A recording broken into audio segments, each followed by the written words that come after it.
Hi, I'm Tim with the help of Annie.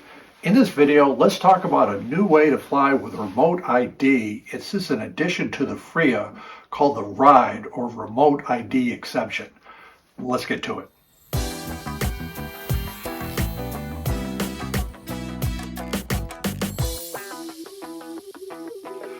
Thank you for tuning in. Again, my name is Tim, and today we'll be talking about rides or the Remote ID Exception. This is being filmed in March of 2025. Rides are a fairly new exemption to flying without Remote ID that works in parallel with the FRIA's or FAA Recognized Identification Area. As always, there are chapters down in the timeline if you'd like to move ahead to various sections of the video, and the airplane in the thumbnail is the Bigfoot. Bigfoot, one of my favorite airplanes. There is a link in the description if you want. As I mentioned, this is being filmed in early March of 2025. Remote ID is the law of the land for flying radio-controlled drones, fixed-wing aircraft, or helicopters. If your RC model is over 250 grams or about 8.8 ounces, you need to have remote ID when flying in the National Airspace System. Congress, the FAA, other safety professionals realized that with the explosion and growth of drones flying in the National Airspace System, there needed to be some way to keep an eye on these drones to have some idea who's flying them and identification information if something goes wrong, it crashes, hurts somebody, and so forth. And so the FAA came up with the idea of a remote ID. This is a capability on the drone or RC model aircraft that transmits this information to law enforcement agencies should they need to do it. So this is a pretty big deal for the FAA. They had anytime they do a new regulation like this, a notice of proposed rulemaking. The FAA, as they usually do, meets with various industry groups to include the AMA or the Academy of Model Aeronautics to discuss this, and they have a draft ruling out for comment. In the case of remote ID, there were approximately 53,000 comments on the remote ID ruling. This is a very new thing to RC modelers. We had not really had any regulations regarding our flying up until this time, and it just jolted a lot of people this had to be done. Fortunately, there were very productive discussions between the FAA and the various industry groups, and they came up with modifications to remote ID. For example, the original proposal, and remember, in fairness to the FAA, they knew nothing about model airplanes at the time, model aviation. There was going to be a national database that would log every single flight. We would have to pay a monthly fee for this service. It was pointed out that in many places, remote areas of the United States, there is no log-on. You can't get a phone signal to log on to this. And so there was various evolutions that came up to the existing regulation we have for remote ID. It was implemented in stages because drones are the main focus of remote ID, because drones are small and they can fly anywhere taking their pictures. It became the law of the land in December of 2022 that all drones sold in the United States had to have remote ID built into the drone. This is known as standard remote ID. However, for fixed wing radio control models and helicopters, none of them come with a remote ID in the factory. So what had to happen, there had to be some sort of remote ID module that modulars could purchase and put inside the aircraft. Again, in discussions with the FAA, they realized there was a difference between recreational pilots and commercial RC pilots. For recreational pilots, you just need to buy one remote ID module, match it to your FAA registration, and that one ID can be swapped between airplanes. So it's really not that hard. The initial remote IDs, when they first came out, were about $100. I do have a video on this Ruco R111 remote ID. I just checked, this is again in March of 2025 on Amazon. The cost of this is just $30. That's really not too much for your entire fleet. So that's where we are with the remote ID. So as we discussed, a model over 8.8 ounces flying in the National Airspace System, you need to have remote ID. Again, this is a jolt to many modelers. We just had no FAA oversight really up until now. Then there was registration that was pretty easy. There was a trust test. There was an online test. It wasn't too much of a burden. Took it once in your life. But now the remote ID, we're starting to mesh with the day-to-day FAA operations. Now, I've been flying a lot in my life, both privately and commercially. I am well acquainted with regulations. I do believe regulations properly followed can make for a safer airspace environment, but there was a lot of confusion and angst among RC modelers with overreach and so forth from the FAA.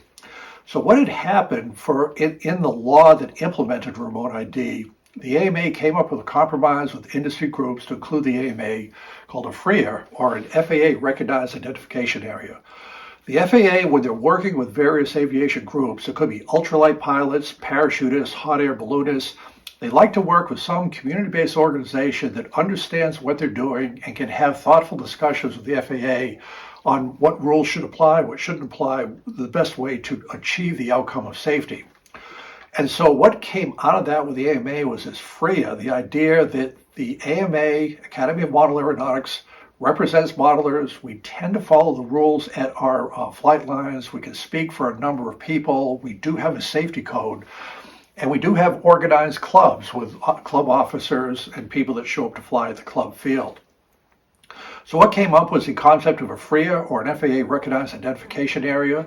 This would be a discussion between club officers and the FAA for each specific airfield, model airfield, to see if they could put in essentially a small restricted airspace, or really an operating zone for our model aircraft, where if we agreed to fly in this area as part of the club, we did not need any remote ID for recreational pilots. And so it was a pretty good idea.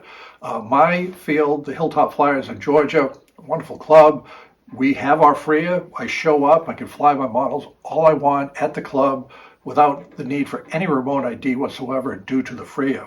The FRIA is good for 4 years and it applies to all members of the clubs.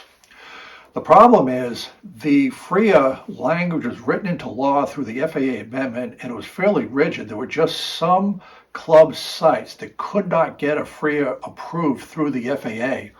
There's probably about 1,800 clubs or so with the AMA, and about 94% got their FRIA approval, but there was just some hang-up with 6% of the clubs. It could be they were near an airport with a special airspace arrangement, perhaps too close to a sensitive site like a nuclear power plant. Even proximity to prisons can be a huge issue because drones are used all the time to deliver contraband to prisons. There were just 6% of the airfields that could not get a FRIA authorization, which meant all the club members had to have a remote ID to fly at their club fields. So the question is, could anything be done about these 6% that just didn't fit into the definition of a FRIA? When the FAA and the AMA club officers were first doing FRIAs, it took a while to get them approved. People are starting to panic. It's not going to work. Nobody's getting approved. That was a true statement at the time, basically summer, fall of 2023. But as the FAA understood their own procedures, what needed to be done, the approvals went through pretty quickly. The AMA knows what to do. The people they work with in the AMA pretty much know what to do as well. So let's take a look at the FAA website to see what that website says about FRIAs, and then we'll take a look at the FAA's website that shows the locations of all these FRIAs on a master database. This is the FAA website, faa.gov. We can see we're in unmanned systems along the menu here, getting started. Remote ID, then FRIAs. So this describes what a FRIA is, FAA Recognized Identification Area, who can apply. Again, you don't apply as an individual. Your club has to do information for the club's various resources. Let's take a look now at FRIA locations on a map. So we click the open, and this brings us to the Identification Areas map. There's various things displayed on these maps. The various tabs will show information, different layers. If you want to print different types of maps, we'll show that later on in the video. The little red squares are the FRIAs, and so just with our mouth we zoom in. Near where I live in Georgia, there's the Hilltop Flyers, and we can with the mouse zoom in, and with the just center it up. We can go to the different types of maps. There's a whole bunch of graphical maps you can use. It's really quite interesting. See which one suits you. And this time, let's go to the hybrid map where we take the a satellite photo of the area with road names overlaid. That'll be helpful. And this is what it looks like. Okay, so it's out kind of in the middle of nowhere. Very easy to set up a FRIA. There's a rectangle there, our airfield down below.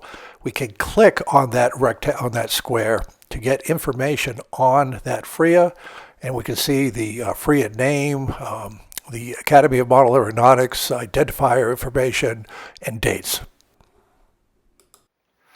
So by and large, the FRIAs are working pretty well. They're just, once they're done for 4 years, you just go fly your model without remote ID recreationally at your club field. But what about the 6%?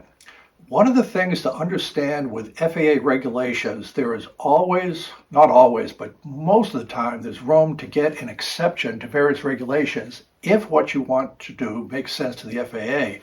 Because regulations, by their nature, are fairly rigid. It's not one size fits all. What if we need some sort of maneuvering room for unique circumstances? And so a great example of an exception to an FAA regulation is the federal regulations, General Operations and Flight Rules, called Part 91. Now, on FAA regulation Part 91.117A, it regards speed limits for aircraft flying. And what it says is pretty simple. If an aircraft, and this could be your Cessna, United Airlines, Boeing 787, or any aircraft flying in the U.S. National Airspace System, is below 10,000 feet above mean sea level, your speed has to be 250 knots indicated or lower. Just you have to be at or below 250 knots below 10,000 feet. And so this happens automatically. If you're flying on an airliner and you're watching your TV display, sometimes they show altitude. You're descending, landing at your airport that you're going to land at. Once the airplane reaches 10,000 feet, they might be going any speed, 300 knots. The airline will automatically level off. It'll slow down to 250 knots, then continue its descent. No calls to air traffic control. It's just what we do. Everybody's below 250 knots, below 10,000 feet, except when they're not. Most of us have been to or seen the military demonstration teams. For the Navy, it's the Blue Angels. For the Air Force, it's the Thunderbirds. They are flying well above 250 knots, 400 knots or more, 10 or 20 feet above the ground. How is that happen? Well, they went to the FAA and said, we're going to have this air show at this base with these airspace limits from this, from ground level up to whatever the altitude is at that particular base. We want an exemption for this period of time to exceed the 250 knot speed limit, and that is granted by the FAA. And that's even put into the regulation, the Part 91.117A. It's 250 knots below 10,000 feet, and this is the words out of the reg, unless otherwise authorized by the administrator. That's the administrator of the FAA. So this is a good lead-in to how do we get an exemption to the FRIA for those 6% of the clubs that don't get their authorization due to unique airspace, location of the club. It could be on a public park. There's a range of things that conflicted with the FRIA regulation. And so this was RIDE. It's a Remote ID Exemption. So this is what the emblem looks like for the RIDE. It was come up by the AMA. It's in the AMA database. But you do a Google search for RIDE, there's almost nothing that comes up in Google. You go to the FAA website, RIDE doesn't exist. It is just a private letter between the FAA and that club through the community-based organization that gives permission for that club and its members and guests to fly without a remote ID. It could be in a public park, could be in a field. It's important to know that it's just for that club. If you have visitors to the park and they're not a member of the club, they can't use a RIDE exemption. But for all practical purposes, it means you as a recreational RC pilot, you do not need remote ID at the clubs that have either a FRIA or a RIDE exemption. It's a pretty good deal and a good example of what you can get working with the FAA. Let's take a look at two very simple charts from the AMA on the similarities and differences between FRIAs and RIDEs for recreational modelers. This is a chart from the AMA website on FRIA and RIDE similarities with the exemption, 4 years, and no exemptions from other regulations. This chart shows the differences. FRIAs are on a map and they apply to anyone, RIDEs only to certain people.